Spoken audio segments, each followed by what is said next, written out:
আল্লাহ এতদিন আপনার হুকুম পালন করি নাই, আল্লাহ শয়তানের ওয়াসওয়াসায় পড়ে করছি গো, আপনি মাফ করে দেন।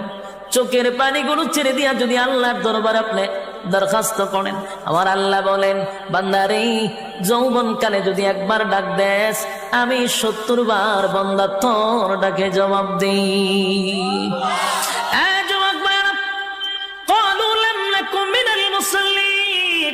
যারা দুনিয়ার জমিনে মুসল্লি ছিল না তারাই তো জাহান্নামী, এক নম্বরে জাহান্নামে যাওয়ার কারণ।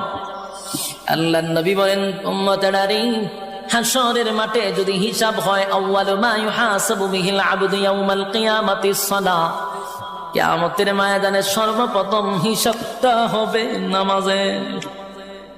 বলুন কিসের? 1 নম্বর হিসাব হবে নামাজ। অথচ আমাদের সমাজের মানুষ নামাজটাকে বড় অবহেলা করে।